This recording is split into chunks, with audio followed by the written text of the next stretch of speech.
I didn't actually realize when I bought this candle from Mask that it has a triple layer of fragrance, and in between each layer it has like a non-fragrance layer.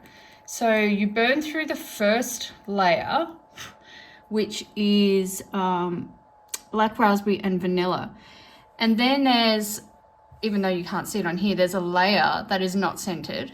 And so then you get to the tangerine layer, and then you go to the next level that's not scented. And then you get to tropical guava and passionfruit. That's such a cool idea. So I've had this out in my studio burning away, and obviously I'm only at the black raspberry and vanilla level so far. So I've got the two other levels to look forward to get through yet. I just thought that was a really cool idea because it's like 3 candles in one. Check out my affiliate link if you're interested in grabbing a candle for yourself, or perhaps a beautiful air freshener, or one of the other beautiful scented products that they have over at Mask. Australian company, Australian owned. Love it.